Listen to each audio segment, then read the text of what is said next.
Go ahead. Questions? I don't know for sure, but I don't think you've ever taken the team into Bloomington. No. What's your knowledge of the Assembly Hall environment? That it's one of the loudest arenas in the country, and you know, obviously they have a very passionate fan base. But yeah, I mean, I've heard the stories. Did you learn anything from your team's first road game that maybe will apply on this road trip? Well, I really liked how we kept our composure. It's going to be twice as loud, you know, tomorrow afternoon. But you know, we got down early, and we have to make sure that we have a better start tomorrow. Not that you know, that'll be the game, but the last thing you want to do is you know, fight from behind. And we have to make sure that we do our job on the offensive end to sort of take the crowd out of it, if you will, by being really solid with our decision-making early and generating good shots for one another, and you know, not turn the ball over. That's going to be especially important first 5-10 minutes of the game. Have you been pleased with the shot selection and the ball security so far? For the most part, you know, I think at times we become a little bit too casual with the ball. You know, there's a fine line when you're a coach on giving guys confidence and trying to micromanage every shot that's taking place. And I think for the most part, our guys have done a pretty good job of playing together. I know that Coach Izzo, you know, whether he was just being nice or not, talked about how our team really moved the ball and shared the ball. So, you know, I don't think we have any pigs. I think at times, you know, we take some tough shots, but I don't think it's because of ill intentions. Why has Indiana been so good at defending a three-point shot? Well, I think their system is really in place now. You know, Archie's had a year and a half or so to sort of put his stamp on the program, and you know, you can see that they you know, they have good size on the perimeter, and they do a great job of getting to shooters. So you know, his defense from a year ago to this year is a lot better. When you look at the Marquette games for both teams, are there lessons learned from watching what they did versus watching? Yeah, we got beat and they drilled them. So you know, each game's different. You know, if it all came down to who did what on paper, you wouldn't have to play the games. You know, so I think that's true in every sport. But they what they did to Marquette was they got to them early. They took away their confidence. Marquette turned the ball over the first 4 or 5 minutes of the game, and then they were fighting behind the entire game. And again, sort of what I talked about before. Perceptions of your team nationally have changed a lot in the last week. What about your own opinion? Do you see a higher ceiling maybe than you did before Michigan State? No, I've always had high expectations for our group, but those same opinions are very fluid around the country. So we recognize that you're only as good as your next performance, and no tougher environment and tougher team that we've played all year than IU. Does it help with validation even a little bit maybe for the guys in the locker room outside of the wins if it starts to get some of that national recognition of how well you guys are playing? I would like to think that they take more stock in what their coach says than what other people say, but I could be wrong. Personnel-wise, what do you think? You've got two really outstanding players, obviously. Yeah. Romeo and Mark. Yeah, you know, I honestly, up until the last few days, I didn't know a whole lot about IU. They were never on our schedule. We had never faced them at Xavier. They were never in the same tournaments, exempt events. So, you know, I just being a fan of college basketball, and I got my laptop sitting on my lap at night. You know, games are on. Would I see an IU game from time to time? Sure, but man, watching them over the last couple of days, I can't believe how talented Juwan Morgan is. You know, and was asking our staff, like, where's he maybe projected in the NBA draft? And, you know, middle second round, I'm like, I don't get it. People are insane. I mean, like, he has unbelievable feel. He's like Draymond Green to me. I mean, only he's a little bit taller. Great passer. Can shoot it, can post, plays a tough mismatch position for most teams because he's at the 5, 90% of his time out there. If he's not a first-round pick, I understand why some of these guys get fired at the next level. I really believe that. You know, he doesn't have maybe NBA All-Star ceiling, but that boy can play.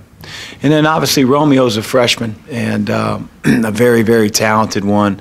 It's amazing how much he can take contact in the lane and still have such a soft touch. And so we have our work cut out for us because it's not just those two guys and a bunch of role players. I mean, Archie's got a really talented team. A team's going to present a lot of different challenges. You made a late run at Romeo after you got the job. Did you ever think you had a chance? Not really, when you don't get a text returned. I wasn't on pins and needles on his announcement day. What did you say to him? I honestly think it was more to his dad. And I don't know. Hi, this is Chris Mack. I'm new coach at Louisville. But that's about it. But you never heard from the family? No. I did talk to his coach. They were great. But, hey, listen, I mean, he's a national recruit. I mean, he's the all-time leading scorer in the history of Indiana. You're not going to win a 2-week recruitment. You're just not. But it'd have been nice. You felt like you at least had to check in? Yeah, absolutely. Got to give it a try. When you were in camp looking at this team, was there anything about this team that you thought would be leading the nation in free throw attempts to field goal attempts, that ratio? And if so, what did you see that was sort of conducive to be able to do that? I mean, it's a small sample size, but I would say that it's always been sort of how we've wanted to play. We've wanted to get the ball in the lane. We wanted to have great spacing and understand spacing on the floor when your teammates are driving. When you press a space bar on your computer, or there are 2 or 3 guys sitting next to each other. I mean, I think that makes it easier on the defense. But the more spacing there is on the floor, then the harder it is to guard in one-on-one situations. The more often that you can get the ball in the lane through drives, post-ups, offensive rebounds, set plays, the more opportunity you have to get fouled. But we didn't set out to, lead the country in free throw shooting or whatever the statistic is. But it's certainly always been a part of how we wanted to play offensively. How do you feel about these regional games, Chris? I don't know how exactly they say that playing teams like Indiana as opposed to home Xavier, Cincinnati. Yeah, I mean, I think it's Cincinnati, huh? Yeah. Where the hell's that at? Yeah, that wasn't probably. That's all right. That's all right. I think that these games are great for the fans. I think it turns a lot of people's attention around the country to college basketball as football's sort of winding down. And, there are some unbelievable traditions, within a 4 or 5 hour car ride when it comes to college basketball. And to see those rivalries rekindled, I think it's special. Do you think you'll continue playing Indiana after this series? I think so. Now, whether that's a home and home or an annual basis, it's like a marriage. You got to make sure the other says yes. You said within 4 or 5 hours. Are there any teams that come to mind? I mean, Vandy, of course, is close, and Purdue. Yeah, it's just you can't put everybody on the schedule, and sometimes it works for you, but it doesn't work for your opponent. And the fact that we're going to 20 ACC games next year. The fact that I really enjoy playing in exempt events like we played in Barclays, although I don't know why I enjoyed that. But you learn a lot about your team and in such a short, condensed time. So it just doesn't leave for many opportunities. And then, obviously we have to pay the bills, and you have to play some teams that, every game can't be Armageddon. It can't be an ACC, type opponent. So it's just, and then you have the Big Ten ACC Challenge. So you have really a really small window that you can schedule. So you can't schedule everybody, and I think it's proven here that we're going to schedule tough. The ACC Big Ten Challenge is contractual for years to come. Would you mind if Indiana is your constant opponent in that? Well, it really doesn't matter, what I think at this point. But again, I think IU's always going to have a terrific team. They're going to be well coached. I mean, it's an easy trip for both teams. So yeah, but I think it's a great rivalry. If Kentucky is Armageddon, is Indiana Waterloo? I don't know. I and I haven't been here long enough, but I'm sure it's it's two great programs, fiercely competitive, and I think we're both playing well. So we'll see. Because Juwan Morgan's so good, can you defend him with one, or do you have to collapse some? Well, that's the rub of it. If you bring a second defender and you bring him at the wrong time, I mean, he just has really good vision, great anticipation skills. He sees guys all over the floor. And to Marquette's undoing, gave him 4 open threes simply because they wanted to double him. The trick is to not get sealed or buried right under the basket with him. He knows really how to carve out space and use his body.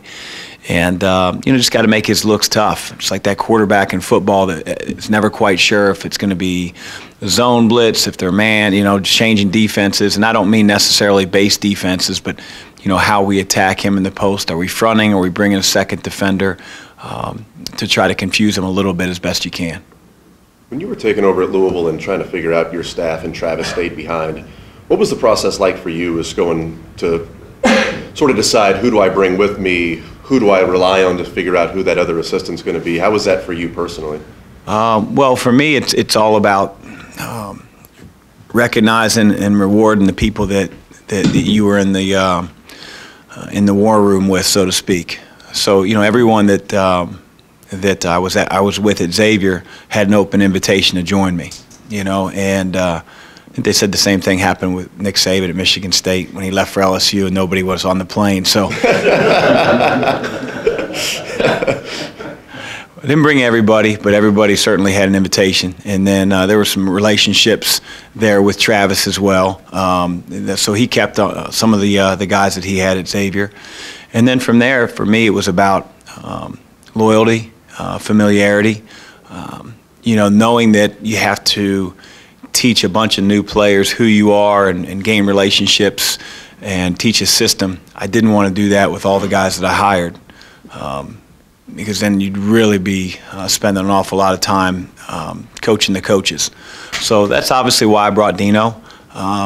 His experience in the ACC helped, but more than anything, it was because I trusted him, and I knew that he'd be loyal, and I knew I wouldn't have to coach the coach.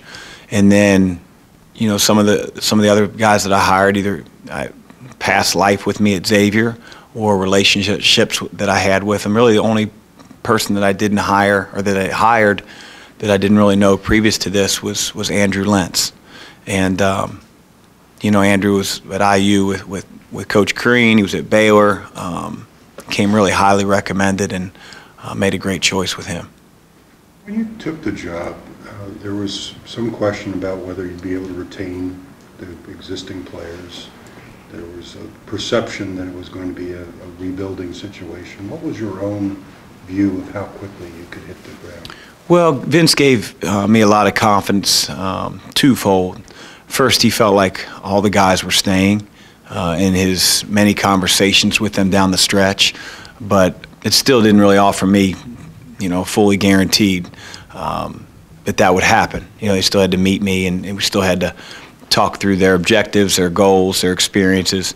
So that was the first thing. The second thing was he was looking at long term. He wasn't looking at, hey, we need to be here next year.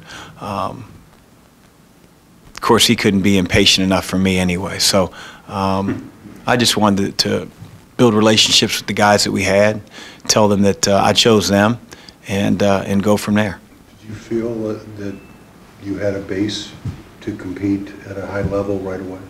At that point? Still learning. I think that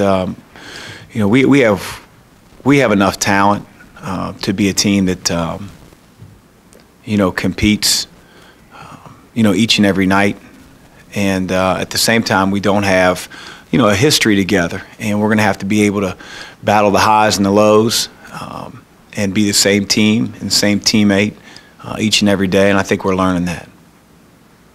Looks like you did pretty well against Archie's teams at Dayton when you were at Xavier. What's he like to coach against? Very prepared, very competitive. He's a terrific coach. Gets the most out of his players. They're going to dive on the floor for loose balls. They're going to be amped to play. Their team's going to have a spirit about them.